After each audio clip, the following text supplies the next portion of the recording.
Hello and welcome to Book and Page. Today we are starting into Richard III by William Shakespeare. Considered one of his histories, it recounts part of the Battle of the Roses, the War of the Roses. Several battles occurred during that war. And Richard III probably offing his own nephews to get the throne. Yeah, this is already going to be exciting. If I'd have to tack something on to Richard III as a history, it's definitely one of those tragedy histories. Because Richard III, it doesn't end well for him. Spoiler alert. Excellent. Okay, so the play is believed to have been written between 1592 and 94. And of course, Richard III is certainly a villain here because he was on the other side of the family that would go on to win the War of the Roses, and the family of Elizabeth I and James I. So, play up the bad guys as really bad guys. So, okay, so as we're going through Richard III, we'll be dividing it up roughly. It's not going to be, like, very systematic, simply because you can't say, okay, we're going to do a video every 2 scenes, when sometimes scenes are very, very long, and sometimes scenes are very, very short. Nor do I want to just do an act per video, because that would put way too much information into each video.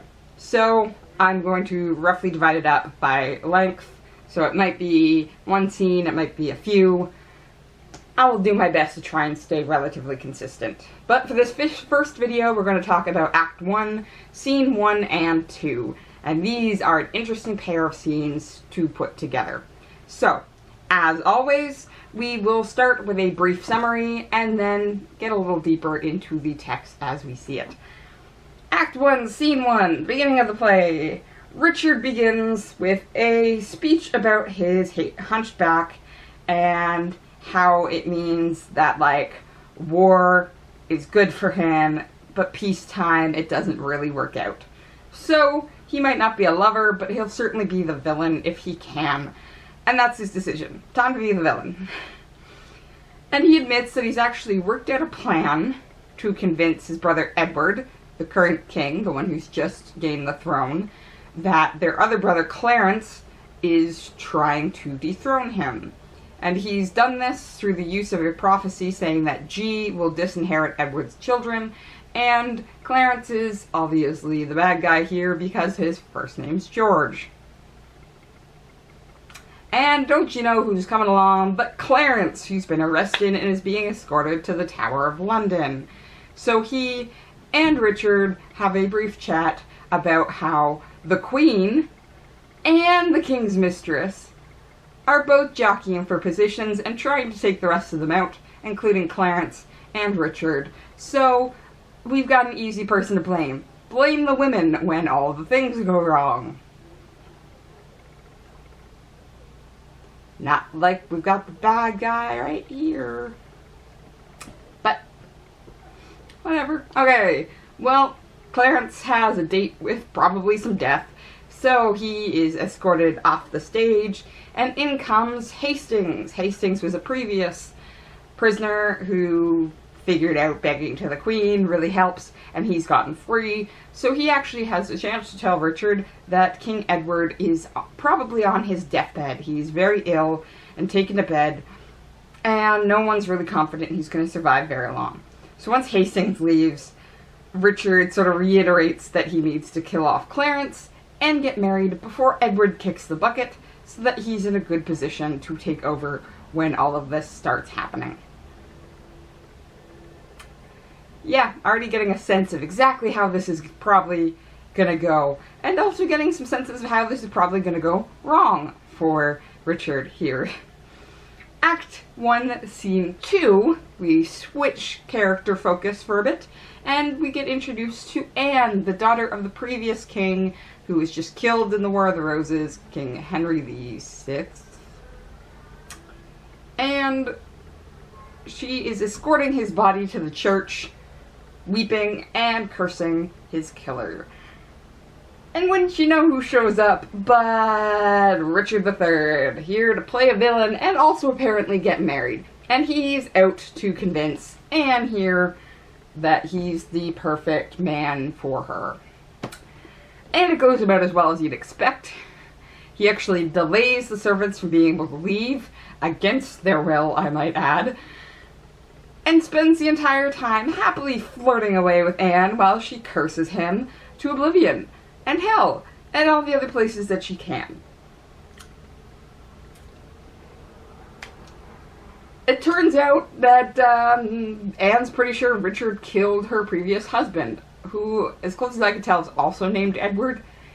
But Richard claims his brother Edward killed that man. Except twice he admits that he's the one who did it. Once to her, when he claims that her beauty provoked him into murdering her husband. And a second time after she's left, where he just admits that he got angry and killed the poor man. Are you starting to see hints of like, So, he continues to flirt, despite admitting that he probably killed her husband. He also tells her that she'd suit his bedchamber. So, I mean, we're not tiptoeing around the rose bushes here. He's going right for it. She again continues to curse him, but upon receiving his sword with the opportunity to kill him, she cannot, nor can she tell him directly to kill himself, because she's starting to really hope that he's telling the truth, that the man is being honest, and that he's honestly in love with her, and not just out to kill all the people she loves. So she accepts his ring when he gives it to her, though she does say that it's not a guarantee that she's willing to give anything in return. And Richard actually promises that he will go ahead and bury King Henry for her because it's affected her very badly. So she heads off in one way, and Richard quite happily tells us that he'll be married soon, but he won't keep her. And then heads off with the body, but not in the direction he's supposed to be going.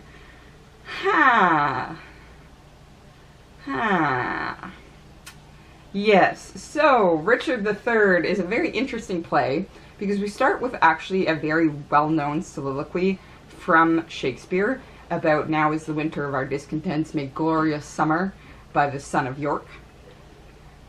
And it's an interesting soliloquy because it's always one that a lot of people have difficulty with, simply because it starts out seeming to praise Edward for the winning of this war, but very quickly turns back into discussing Richard himself and why peacetime is not appropriate for him.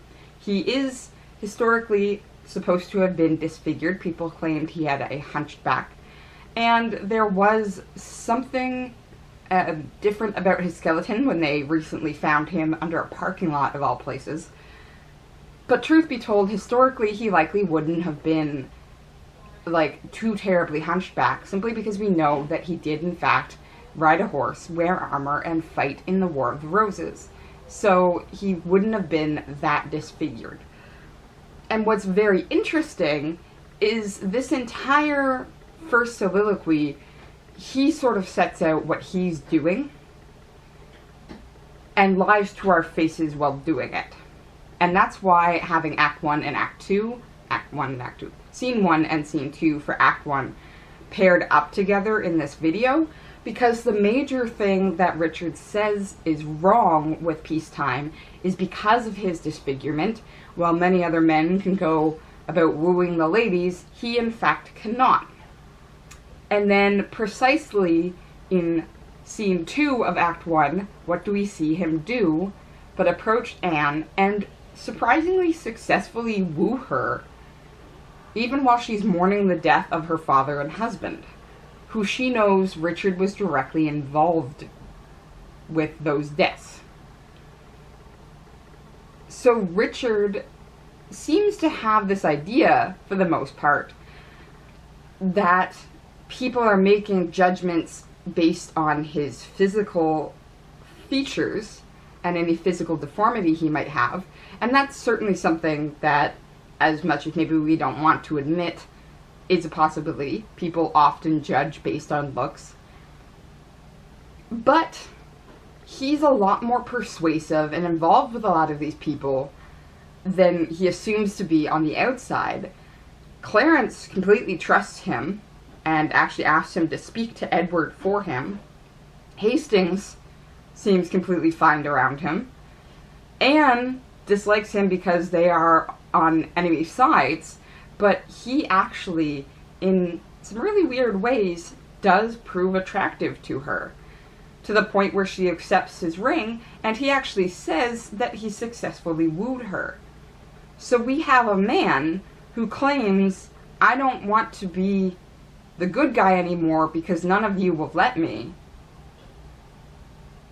But everybody seems to be fully willing to see Richard as the good guy.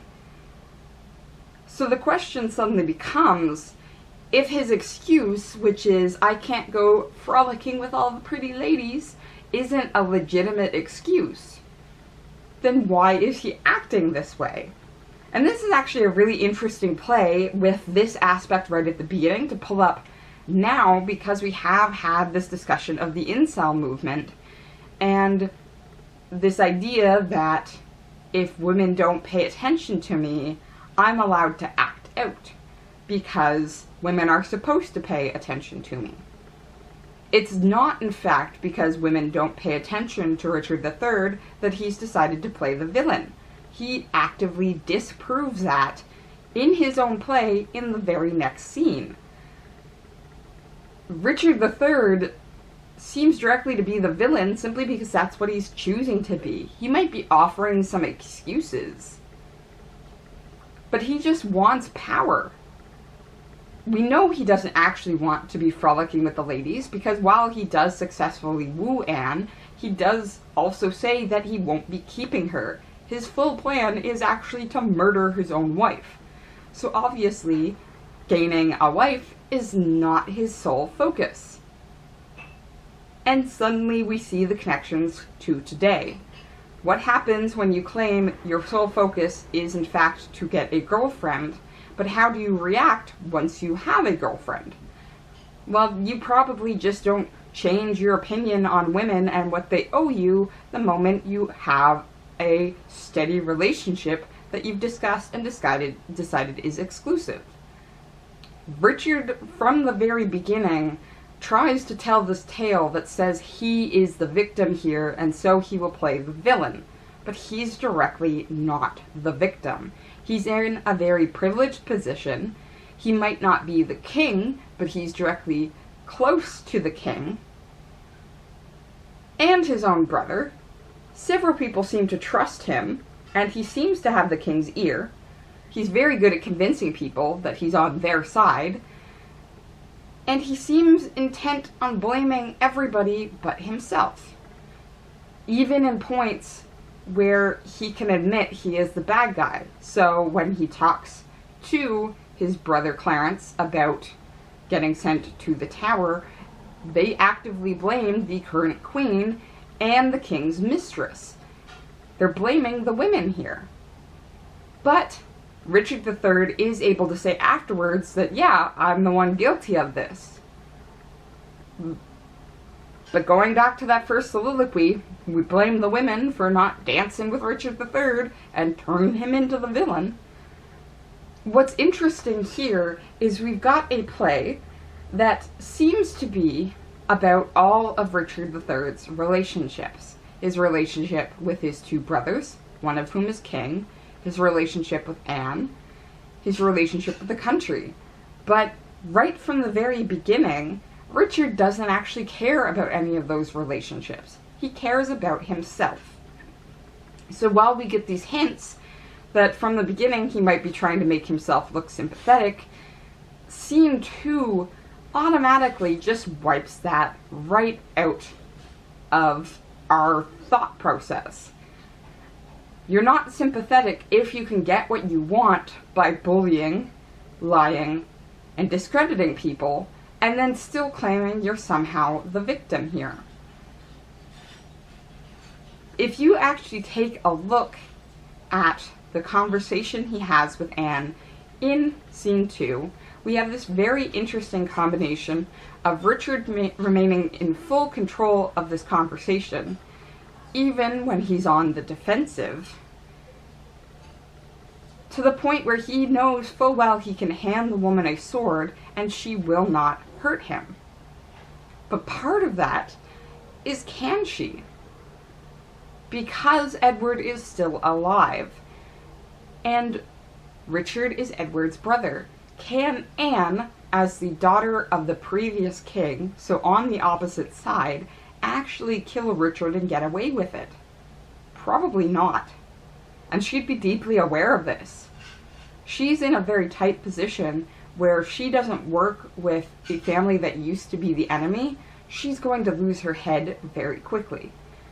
And she's probably deeply aware of exactly how the family itself is already starting to bite at its own tail. She probably knows Clarence has been sent to the Tower of London. If Edward would do that to his own brother, less problems doing it to the daughter of an enemy. Especially if she does believe Richard's story that Edward killed her husband. She needs to play it safe. She cannot afford to harm Richard in this moment. Even asking him to harm himself is not possible. So while it seems Richard has full control, it's not just he's somehow convinced her in these moments that he's truly in love with her and perfect for her. He's given her a way to survive. And as hard it is for her to accept that, it's likely something she simply has to accept. She's trying to figure out how she survived. Richard's given her a way out. And she does say that she's kind of hoping he's telling the truth. This would be better if they honestly did come to care for each other in some way, rather than just using each other politically. But truth be told, both of them seem to be. And she can't trust Richard. He's admitted afterwards that once they get married, he's gone. Once he's into power, he's going to take out anybody that's in his way. And that includes Anne, who's literally just trying to survive at this moment.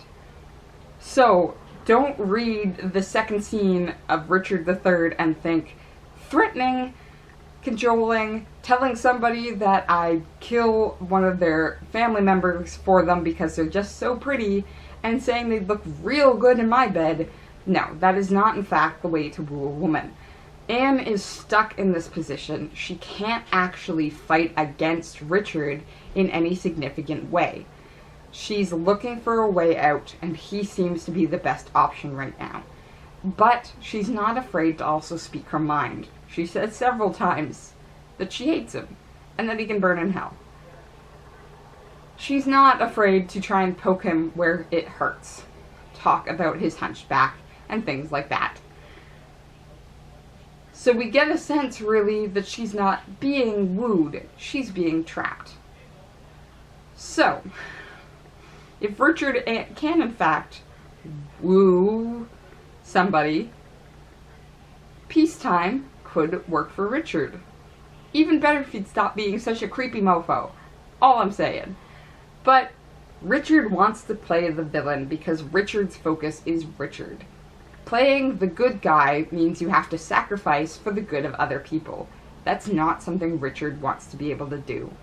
So he'll throw his brother under the bus, his other brother, Edward, under the bus, a woman under the bus, several women probably under the bus. This is a play that you'd think, because it is a history, it applies only to its historic time period. But with that whole incel movement happening right now, surprisingly, right from the get-go, Edward III is speaking to this dishonesty with the idea that if everybody doesn't give me what I want, I'm allowed to act the way I want, even if that hurts other people.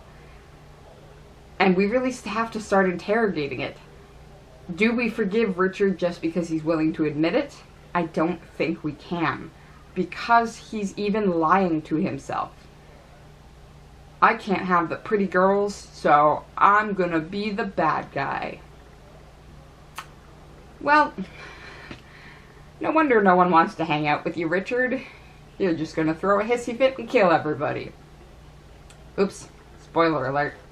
Needless to say, this is gonna be an interesting ride just to see how badly this goes and how many people Richard ruins before he meets ruin himself. Because that's the major concern. If we can recognize this right away and nip it in the bud, that's great. But we have an entire play to go before Richard gets his comeuppance.